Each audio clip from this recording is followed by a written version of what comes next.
अथ श्रीमङ्गलाचरणम्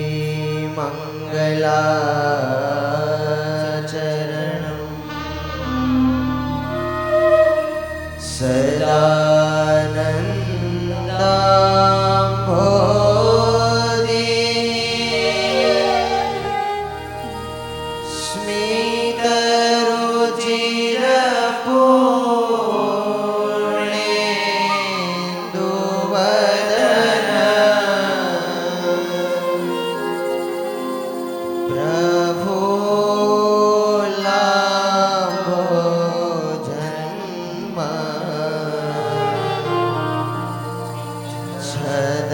सदृश शोभाक्षियुगल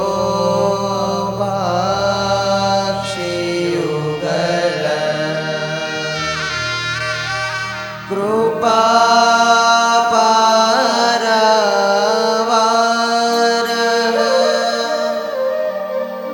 श्रित सकल जीवाति सुखदो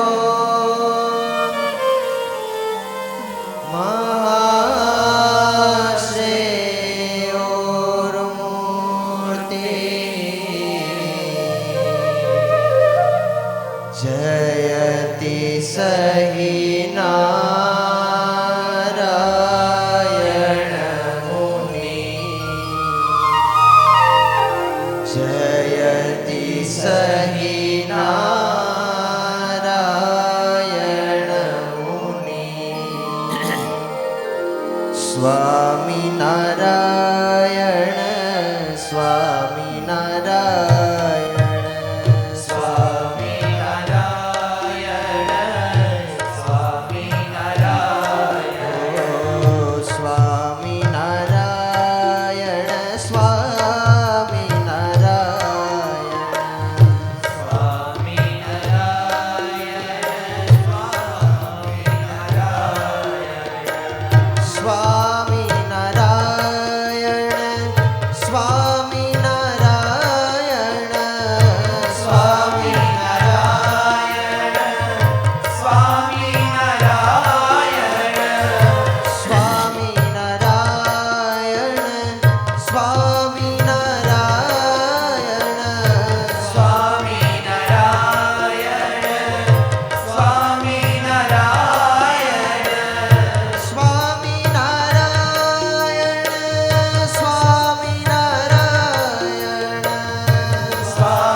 स्वामिनारायणाय नमो नमः।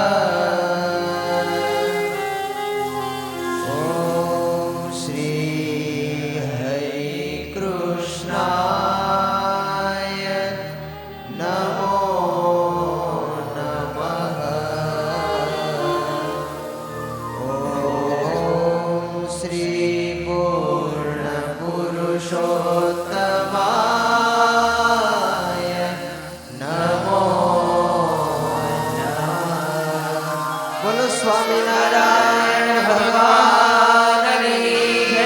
હરે કૃષ્ણ મહારાજની જય. નીલકંઠ વર્ણિન્દ્ર ભગવાનની જય.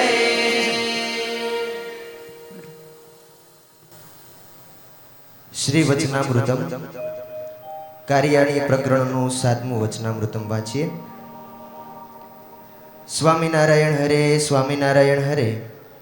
સંવત 1877 કાર્તિક સુધી પડવાને દિવસ રાત્રિને સમયે ગામ શ્રી કાર્યાણી મધ્યે વસ્તા ખાચરના દરબારમાં ઉત્તરાદે દ્વાર ઓરડાની આગળ દીપમાળા પૂરી હતી અને તે દીપમાળા મધ્યે મંચ હતો ને તે ઉપર પલંગ બિછાવ્યો હતો ને તે પલંગ ઉપર શ્રીજી મહારાજ બિરાજમાન હતા અને સર્વ શ્વેત વસ્ત્ર ધારણ કર્યા હતા અને પોતાના મુખારવિંદની આગળ પરમહંસ તથા દેશ દેશના હરિભક્તની સભા ભરાઈને બેઠી હતી.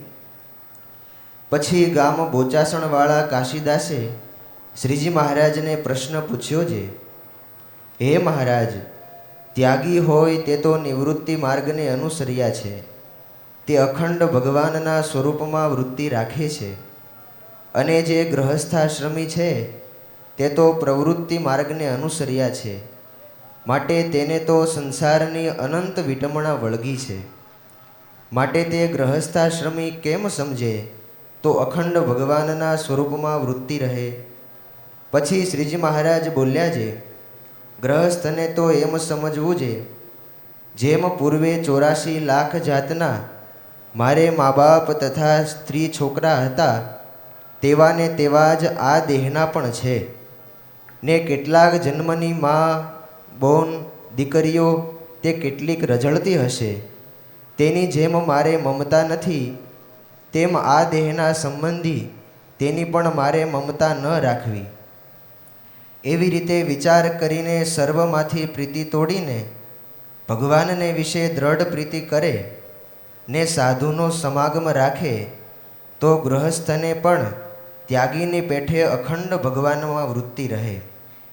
પછી એવી રીતે શ્રીજી મહારાજની વાત સાંભળીને જે ગૃહસ્થ સર્વે સભામાં બેઠા હતા તેમણે હાથ જોડીને પૂછ્યું છે, હે મહારાજ, જે ગ્રહસ્થને એવી રીતે ન વર્તાય તેના શા હાલ થશે? પછી શ્રીજી મહારાજ બોલ્યા છે, એ તો જે ભગવાન વિના અન્ય પદાર્થમાંથી વાસના માત્રને ટાળીને ભગવાનમાં અખંડ વૃત્તિ રાખે તેની વાત કહી છે. અને જે એવો બળિયો ન હોય તેને તો સત્સંગની ધર્મ મર્યાદામાં રહેવું અને સંત અને ભગવાન તેનો જે પોતાને આશરો છે તેનું બળ રાખવું છે. ભગવાન તો અધમ ઉદ્ધારણ છે ને પતિત પાવન છે, તે મને સાક્ષાત મળ્યા છે. પછી એવા શ્રીજી મહારાજના વચન સાંભળીને સર્વે હરિજન અતિશય રાજી થયા. પછી શ્રીજી મહારાજે સંતને પ્રશ્ન પૂછ્યો છે, વૈરાગ્ય ઉદય થયાનું શું કારણ છે? પછી જેને જેવો ભાષ્યો તેવો ઉત્તર કર્યો, પણ શ્રીજી મહારાજના પ્રશ્નનું સમાધાન થયું નહીં. પછી સર્વે મુનિ બોલ્યા છે, હે મહારાજ, એનો ઉત્તર તમે કરો. પછી શ્રીજી મહારાજ બોલ્યા છે, વૈરાગ્યનું કારણ તો એ છે જે સદગ્રંથ અને સત્પુરુષના વચન તેને સાંભળીને જેને ચટકી લાગે અને ચટકી લાગે તે પાછી મટે જ નહીં, એવી જે ચટકી તે જ વૈરાગ્યનો હેતુ છે, બીજો વૈરાગ્યનો હેતુ નથી. અને જેને ચટકી લાગતી હોય ને તે તામસી હોય તથા રાજસી હોય તથા સાત્વિકી હોય તે સર્વેને વૈરાગ્ય ઉપજે, અને જેને ચટકી લાગતી ન હોય તેને વૈરાગ્ય ન ઉપજે. અને જેને ચટકી લાગી ને થોડા દિવસ કેડે ટળી જતી હોય તેને તો એ ચટકીનો વૈરાગ્ય અતિશય ખુવાર કરે. કેમ છે? જ્યારે ચટકી લાગે ત્યારે ઘર મૂકીને જતો રહે, પછી ભેખ લીધા કેડે જે ચટકી લાગી હોય તે ઉતરી જાય અને પછવાડે ઘર તો ધૂળ ધાણી થઈ ગયું હોય. પછી જેમ ધોબીનો કૂતરો વાટનો નહીં ને ઘાટનો નહીં તેમ તે પુરુષ ઉભય ભ્રષ્ટ થાય છે. અને જે દ્રઢ વૈરાગ્યવાળા હોય છે તે પરમપદને પામે છે. પછી શ્રીજી મહારાજ અતિ પ્રસન્ન થકા બીજો પ્રશ્ન પરમહંસ પ્રત્યે પૂછતા હવાજે આત્યંતિક કલ્યાણ તે કેને કહીએ? અને આત્યંતિક કલ્યાણને પામીને જે સિદ્ધ દશાને પામ્યો હોય તે પુરુષની સર્વ ક્રિયાને વિશે કેવી દશા વર્તતી હોય? પછી જેને જેવો ભાષ્યો તેવો સર્વે મુનિએ ઉત્તર કર્યો, પણ શ્રીજી મહારાજના પ્રશ્નનું સમાધાન થયું નહીં. પછી સર્વે મુનિ હાથ જોડીને શ્રીજી મહારાજ પ્રત્યે બોલ્યા છે, હે મહારાજ, એનો ઉત્તર તમે કરો.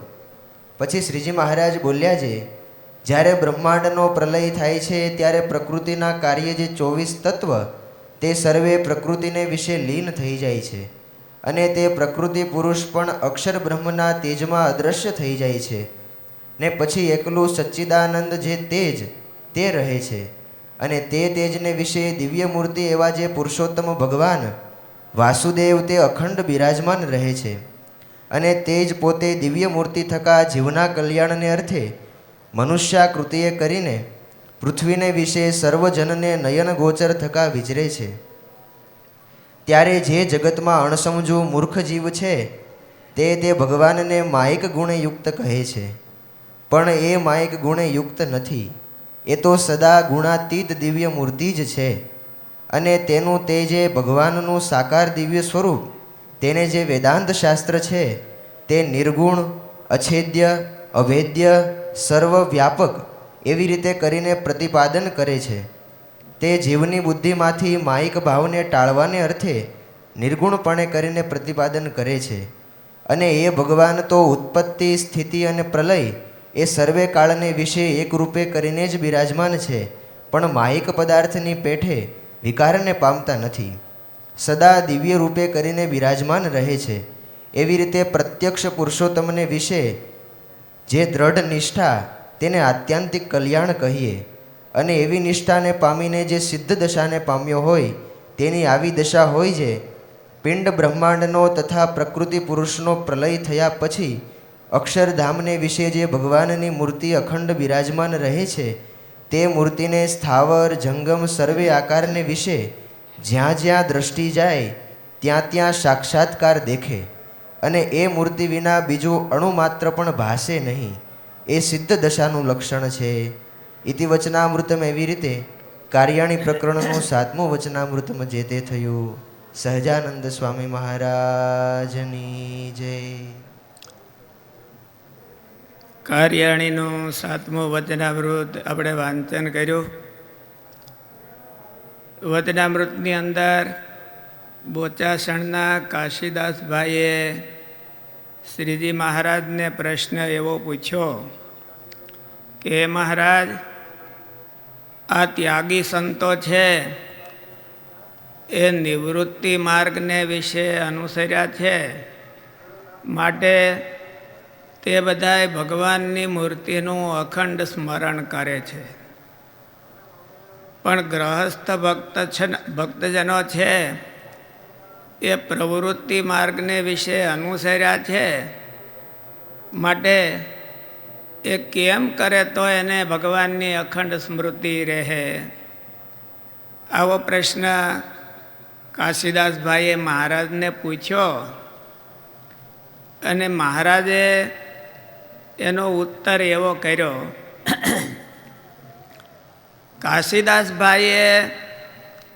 કાશીદાસભાઈ જો કે આપણા સંપ્રદાયમાં જે અખંડ સ્મૃતિ રાખનારા ભક્તો, સંતો અને ભક્તો હતા એ માયલા એક હતા. જેમ આપણે પર્વતભાઈ, ગોવર્ધનભાઈ એ બધાય ભક્તો મહારાજની મૂર્તિને અખંડ ધારીને પોતાનો વ્યવહાર કરતા, એવા ને એવા એ કાશીદાસભાઈ પણ એ માયલા પાત્ર હતા જે મહારાજની મૂર્તિનું અખંડ સ્મરણ કરતા હતા. આ બધાએ વચનામૃતમાં પ્રશ્નો હોય એ ક્યારેક ક્યારેક આપણને ઉપદેશ દેવા માટે આપણા મનની ધારણાઓ હોય એને આગળ કરીને પ્રશ્ન કરતા હોય છે. એટલે કાશીદાસભાઈને તો અખંડ સ્મૃતિ હતી અને કેવી રીતે સ્મૃતિ રહે એ પણ જાણતા હતા. પણ આમાંથી કોઈને એવી ઈચ્છા થાય કે મારે અખંડ સ્મૃતિ કરવી છે, તો એને માટે માર્ગદર્શન માટે કાશીદાસભાઈએ પ્રશ્ન પૂછ્યો. અને એ પ્રશ્નમાં એવી પૂર્વ ધારણા કરીને પ્રશ્ન પૂછવામાં આવ્યો છે કે અખંડ સ્મૃતિ છે એ નિવૃત્તિ માર્ગવાળા ભક્તો હોય એને જ થાય અથવા તો એને કરવી હેલી પડે છે, અને પ્રવૃત્તિ માર્ગવાળા ભક્તો હોય તો એને એ અખંડ સ્મૃતિ થાય નહીં અને કરવી પણ અઘરી પડે. આવી પૂર્વ ધારણા કરી અને કાશીદાસભાઈએ હાથેના તે નિર્ણય કરી લીધો કે નિવૃત્તિ માર્ગવાળા છે એને અખંડ સ્મૃતિ રહે અને પ્રવૃત્તિ માર્ગવાળા છે એને અખંડ સ્મૃતિ ન રહે. આવી ધારણા કરીને મહારાજને પ્રશ્ન પૂછ્યો. પણ મહારાજને એવી ધારણા માન્ય નથી. પ્રવૃત્તિવાળા હોય એ ભગવાનની અખંડ સ્મૃતિ કરી શકે ન કરી શકે, અને નિવૃત્તિવાળા હોય એ અખંડ ભગવાનની સ્મૃતિ કરે જ, એવી મહારાજની ધારણા નથી. બેયની ધારણામાં ફેર છે. મહારાજે સીધો કાશીદાસભાઈની ધારણાનો ક્રોસ નથી કર્યો, પણ જવાબ એવો આપ્યો. જવાબ શું આપ્યો કે ગ્રહસ્થ હોય અને એ પણ એવું જો માને કે આ જન્મના જે સગા સંબંધી છે એ બધાય એકવાર જાનારા છે અને એને મૂકી દેવાના છે, ખોટા છે, એવું જાણીને ભગવાનનો સંબંધ કરે અને પ્રયત્ન કરે તો એને પણ ભગવાનની સ્મૃતિ થાય. મહારાજની ધારણા એવી છે કે ભગવાનની સ્મૃતિમાં કારણરૂપ આપણી મમતા છે. માણસે મમતા જો માયિક પદાર્થમાં બાંધી રાખી હોય તો એને ક્યારેય પણ ભગવાનની અખંડ સ્મૃતિ થાય નહીં. મમતા જો એને ફેરવી હોય, મમતા માયિક પદાર્થમાં બાંધી રાખી હોય ને એ નિવૃત્તિ માર્ગ લઈને ફરતો હોય, નિવૃત્તિ માર્ગની ધારણા આપણી એને શાસ્ત્રની એવી છે કે પૈસાને માટે ઉદ્યમ કરવો, કુટુંબને માટે ઉદ્યમ કરવો, સત્તા માન એને માટે ઉદ્યમ કરવો, એને શાસ્ત્રમાં પ્રવૃત્તિ કીધી છે. ખાલી આખો દી મહેનત કરે અને પુરુષાર્થ કરે એને પ્રવૃત્તિ કેવી એવો નથી અર્થ. અને નિવૃત્તિ માર્ગ તો શાસ્ત્રમાં એને કીધો કે સાધના કરવી, તપશ્ચર્યા કરવી, વનમાં રહીને આરાધના કરવી, આ બધો નિવૃત્તિ માર્ગ છે. પણ ક્યારેક નિવૃત્તિ માર્ગમાં આપણને ખોટું ભૂસું ભરાઈ ગયું હોય તો ભગવાન આખી જિંદગી યાદ ન આવે. ઘડીકની વાત તો ઠીક છે, પણ આખી જિંદગી એને યાદ ન આવે. એટલે નિવૃત્તિ માર્ગ છે એ ભગવાનની સ્મૃતિમાં કારણરૂપ છે એ વાત ખોટી છે, એવું મહારાજે આ જવાબ દ્વારા કીધું છે. અને પ્રવૃત્તિ માર્ગ છે એ ભગવાનની સ્મૃતિ ન કરી શકે એ વાત ખોટી છે. એને જો ભગવાનમાં મમતા બંધાણી હોય તો એ પ્રવૃત્તિ માર્ગમાં હોતે અખંડ સ્મૃતિ રાખી શકે છે. અને ભગવાનમાં જો સાચી મમતા બંધાણી હોય તો નિવૃત્તિ માર્ગવાળા પણ ભગવાનની અખંડ સ્મૃતિ કરી શકે છે. જો એને માયિક પદાર્થમાં કોઈ પણ મમતા બંધાણી, મમતા વિનાનો કોઈ માણસ રહેતો નથી.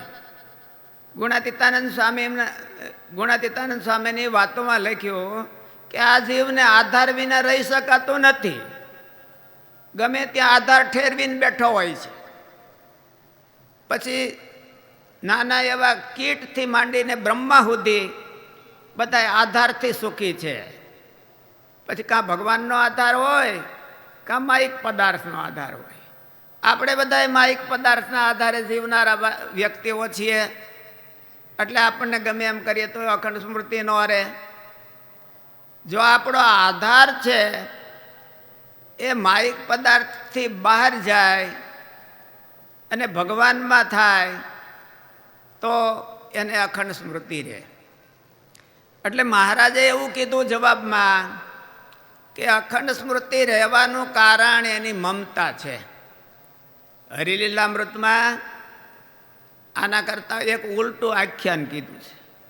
મમતા દુઃખ કેરું મૂળ છે, મમતા માહી સહસ્ત્ર શૂળ છે, જેમ આપણને લાગતા હોય છે બધાને. મમતા મનમાંથી જો તજે, સુખ શાંતિ જન તો સદા સજે.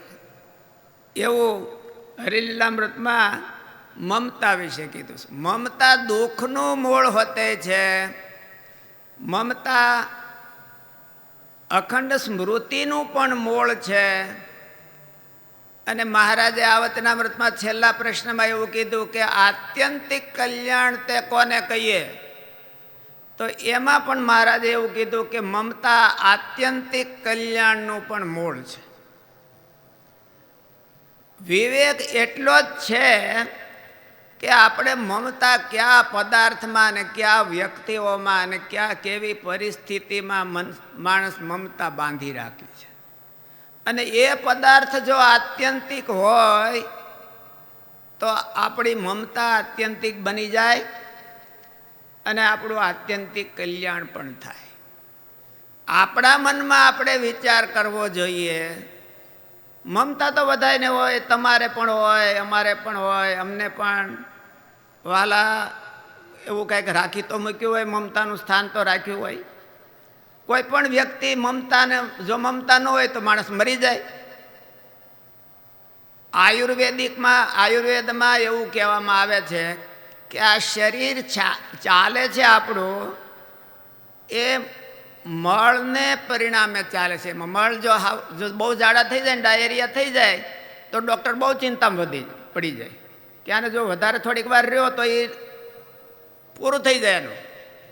કારણ કે દોષા પ્રવૃત્તિ હેતવ, આ શરીરની અંદર જે એક્ટિવિટી ચાલે છે અને બળ જે પ્રાપ્ત થાય છે એ એનાથી થાય છે. એટલે મમતાથી માણસ જીવે છે. મમતા જો ન રહે કાંઈ કોઈ પદાર્થમાં કે કોઈ ભાવનામાં, મમતાના ઠેકાણા અનેક છે. કાં તો સ્થૂળ પદાર્થ જ હોય એવું કંઈ જરૂરી નથી. વ્યક્તિઓ પણ હોઈ શકે, માણસને પરિસ્થિતિ પણ એવી હોઈ શકે. મહારાજે જ્યારે વનમાં ફરતા હતા ત્યારે એક ઠેકાણે એવું એમ કે ચરિત્ર કર્યું કે એક યોગી હતા, એ આખું વર્ષ એક ભોંયરામાં રહેતા હતા. અને ગુરુ પૂર્ણિમાને દિવસે એ બહાર આવે અને ત્યારે માણસો બધા ત્યાં એના દર્શન કરવા માટે ભેળા થાય. અને એ ગુરુનું બધા ધામધૂમથી પૂજન ને એવું થાય. હોળી પાછા એ દિવસ પૂરો થાય એટલે આખું વર્ષ એ ભોંયરામાં રહે. ખાવા પીવાનું કાંઈ નહીં, ત્યાં કોઈ જવાનું નહીં. મહારાજને વાત કરી એટલે મહારાજ તો થોડાક પેલા નટખટ હતા. એટલે મહારાજ કે મહારાજે વિચાર કર્યો કે આ જીવે છે ને આધારે. એટલે મહારાજને મનમાં કેલ્ક્યુલેશનમાં એવું આવ્યું કે આને માનને આધારે જીવે છે. કાંઈ પદાર્થો હતા નહીં, વ્યક્તિમાં કોઈ મમતા હતી નહીં, ખાવા પીવાની કાંઈ નહોતી. પણ એક પૂનમે જ્યારે બારા નીકળે ત્યારે બધા ઢમઢોલ ઢમક ઢમક કરે અને એનાથી એને આખા વર્ષની ટેબ્લેટ મળી જતી હતી. અત્યારે ઓલા અવકાશ યાત્રીઓ ટેબ્લેટ લઈને જાય ને એક ટેબ્લેટ ખાય તો એને 15 દી મહિનો હાલે. આને તો વગર ટેબ્લેટ આખું વરસ હાલતી હતું. મહારાજ કે આ ટેબ્લેટથી આ જીવે છે, એ ટેબ્લેટ જો એને ન આપે તો મરી જાય. એટલે મહારાજ એવું કે એના ગુરુ હતા, એના શિષ્ય રાજા હતા, તો એને મહારાજે કીધું કે આ વખતે તમે કોઈ જાતા નહીં ગયા. અને એ વર્ષે ન ગયા અને ગુરુજી બહાર નીકળ્યા અને જ્યારે બાજુ જોયું કોઈ નહીં તો ત્યાં ન્યાડ ફેલ થઈને પછી રાજાએ જઈને અગ્નિ સંસ્કાર કરી દીધો. એટલે માણસ છે એ મમતા કાંઈ સ્થૂળ પદાર્થમાં જ રાખીને બેઠો હોય એવું કાંઈ હોતું નથી. ગમે ત્યાં પણ લૌકિક પદાર્થમાં મમતા રાખીને બેઠો હોય અને લૌકિક પદાર્થમાં મમતા હોય એટલે એની ગતિ પણ લૌકિક જ થાય, એને જન્મ મરણ જ થાય, એને આત્યંતિક ભગવાનની અખંડ સ્મૃતિ ન થાય. એટલે મહારાજે કાશીદાસભાઈના પ્રશ્નનો જવાબ એવો આપ્યો. મહારાજે એવું કીધું કે એ ગ્રહસ્થને પણ મમતા છોડવી, એ ઘર નહીં છોડે તો ચાલશે. પર્વતભાઈએ ઘર નહોતું છોડ્યું તો એ ત્યાગીઓ બધાય કરતા પણ એની સ્થિતિ છે એ ઊંચી ગણાતી હતી. ખુદ નિષ્કુળાન સ્વામી વૈરાગ મૂર્તિ છે, એણે ભક્ત ચિંતામણીમાં એવું લખ્યું કે કણબી કુળમાં કારણરૂપ તો ભગવાન કહેવાય, પણ તો એને એવા શબ્દ નિષ્કુળાન સ્વામીએ પર્વતભાઈને વિશે લખ્યા કે કારણરૂપ અવતાર છે. એટલે પર્વતભાઈની સ્થિતિ અને પર્વતભાઈ આપણા સંપ્રદાયમાં અખંડ સ્મૃતિમાં જો કોઈ અગ્રેસર નામ હોય તો પર્વતભાઈનું નામ છે. એને 3 ગામમાં તો અધવારું હતું અને એવડી મોટી રાજવાડાને જેવી ખેતી હતી અને વળી પાછા બેઠા બેઠા જ ઓર્ડર કરતા હોય એવું હતું નહીં. એ તો હળ હાંકવા હોતે જતા હતા. આપણે ચરિત્રોમાં સાંભળીએ છીએ કે હળ હાંકતા હાંકતા માનસી પૂજા કરતા હતા.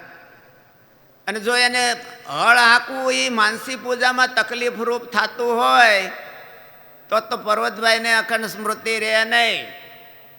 પણ પર્વતભાઈને અખંડ સ્મૃતિ રહે એવો આપણો ઇતિહાસ કહે છે. એટલે પ્રવૃત્તિ છે એ કારણરૂપ નથી. ભગવાનના અખંડ સ્મૃતિમાં વિઘ્નરૂપ પણ થતી નથી. કોઈ કમર કસે તો એમણે તો ન થઈ જાય. એટલે મહારાજે એવો જવાબ દીધો. પછી હરિભક્તોએ હાથ જોડીને પૂછ્યું કે મહારાજ એમ અખંડ સ્મૃતિ ન રે અમે બધાને તો અમારું શું થાય? કે મહારાજ કે બહુ સારું જ થાય. ભગવાનનું ધામને પામવામાં અખંડ સ્મૃતિ એક જ સાધન છે એવું નથી. અખંડ સ્મૃતિ જેવો જ અચળ આશરો હોય, અખંડ આશરો હોય તો પણ ભગવાનના ધામને પામી શકાય. ફેર એટલો પડે કે અહીંયા જીવીએ ત્યાં સુધી હક ન આવે, મર્યા પછી આવે. અને જીવતા મરતા પહેલાં હોતે હક લેવું હોય તો મમતા મૂકવાની, અને મર્યા પછી જ લેવું હોય તો આશરો બરાબર હરખો કરવાનો. આશરો જો બરાબર હરખો થઈ જાય તો ત્યાં આપણું બુકિંગ નક્કી. અહીંયા આપણે ગોથા મારવાના. જ્યાં મમતા રાખી હોય એને તાવ આવે એટલે આપણને તાવ આવી જાય. એનું માથું દુખે તો આપણું માથું દુખે. જ્યાં મમતા રાખી હોય ને એવું થાય. એટલે એ આ લોકમાં હોય ત્યાં સુધી ગોથા મારવાના, અને પછી આશરો બરાબર હોય તો ભગવાનના ધામમાં પછી કાંઈ બહુ વાંધો ન. કારણ કે ભગવાનના ધામમાં આ લોકો આપણી ભેળા આવવાના હોય નહીં. ત્યાં આપણે એકલા જ જવાનું હોય, બધું મૂકીને જવાનું હોય. એટલે ત્યાં આ બધા ન હોય એટલે એને માથું દુખે તો આપણે બધા ડિસ્કનેક્ટ થઈ જાય બે. એટલે પછી આપણું માથું ન દુખે ને આપણને અખંડ સ્મૃતિ ત્યાં ભગવાનના ધામમાં રહે. એટલે ભગવાન મહારાજે કીધું કે કલ્યાણના 2 સાધન છે. એક તો અખંડ સ્મૃતિ છે ને એક તો આશરો પણ છે. આશરો હેલો છે.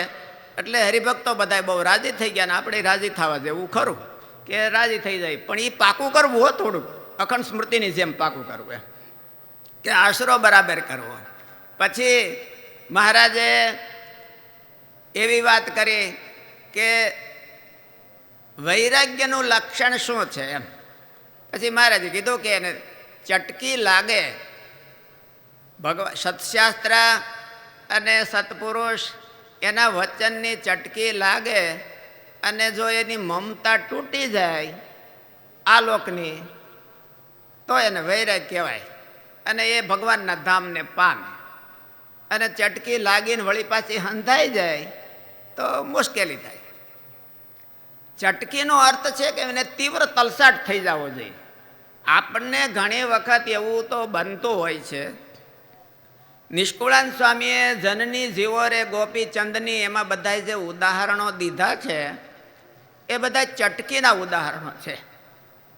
એને બધાને એવા ઇવેન્ટ, એવી ઘટનાઓ બની, એવા એક્સિડન્ટ બન્યા, એમાંથી જાગી ગયા એટલું જ નહીં પણ ભાગી ગયા. અને આપણે ભાગતા નથી. એટલે ગ્રહસ્થાશ્રમને શાસ્ત્રમાં એરણ કીધો છે. લુહારની કોટ હોય, એમાં એક એરણ હોય અને એની ઉપર લોઢા ટીપાતા હોય, એટલે એને એરણ કીધો છે. ગ્રહસ્થને ઘણી વખત એવા પ્રસંગો બનતા હોય, દાખલા તરીકે ભર્તુહરિને પણ નિષ્કુળાનંદ સ્વામીએ સંભાળ્યા છે કે ભલો ત્યાગ ભરથરી તણો તજી જેણે 1600 નારી, 1600 નારીઓનો ત્યાગ કરીને ભર્તુહરિ નીકળ્યા હતા ચટકી લાગવાથી. તુલસીદાસજી, સુરદાસજી, એ બધા ચટકીના ઉદાહરણો છે. એક જ વખત થયું તો તૂટી ગયો એનો સંસાર અને ભગવાનને રસ્તે હાલી ગયા. તો ભાઈ ભર્તુહરિને ચટકી લાગી હતી. આપણે કથાઓમાં સાંભળ્યું હોય છે કે પિંગળાજીએ એને ચટકી લગાડી. તો અત્યારના જમાનામાં કોઈને ઘેરે પિંગળાજી નહીં હોય, હશે એવું હોય, પિંગળાજીના માથાના હોય, પણ તોય આને કાંઈ ચટકી લાગે નહીં. આનું કાંત બરાબર મજબૂત થઈ ગયું હોય ને રીઢા થઈ ગયા હોય. એટલે રીઢા માણસોને ચટકી ન લાગે.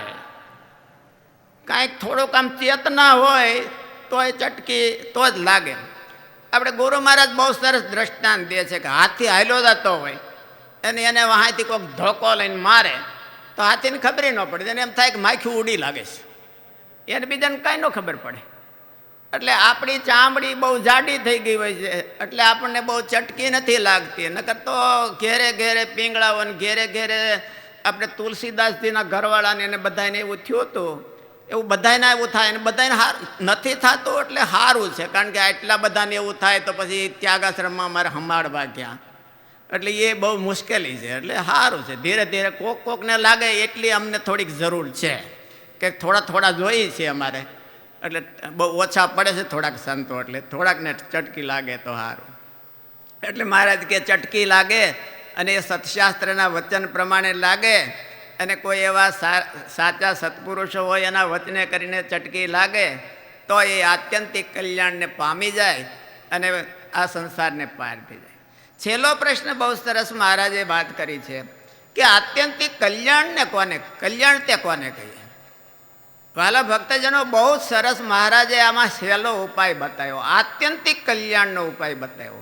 અને એને સીધો સમજવો હોય તો આત્યંતિક કલ્યાણનો ટૂંકો જવાબ મહારાજે આપ્યો એ તમને કહું તો એનો અર્થ એવો થાય કે આત્યંતિક વ્યક્તિઓમાં મમતા કરવી એનું નામ આત્યંતિક કલ્યાણ કહેવાય. મહારાજે આમાં જવાબ એવો આપ્યો છે કે આખો પ્રલય બતાવ્યો ને પ્રલયને અંતે અક્ષરધામમાં મહારાજ બેઠા છે અને એના મહારાજ પૃથ્વી ઉપર આવે છે અને એમાં એને જેને આત્યંતિક મમતા બંધાય તો એને આત્યંતિક કલ્યાણ થઈ ગયું.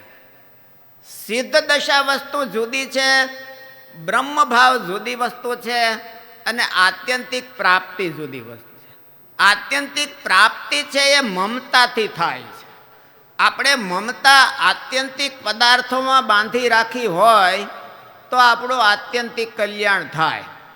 આપણે મમતા એવા પદાર્થમાં બાંધી રાખી છે કે એ પદાર્થ ઊભો રહેવાનો નથી. આપણા જે કુટુંબ, સંબંધીઓ, બેંક બેલેન્સ, ઘર સમૃદ્ધિ, ગાડી બંગલા, એમાં બધાને આપણને મમતા છે અને હોઈ શકે અને હોય એટલી તો.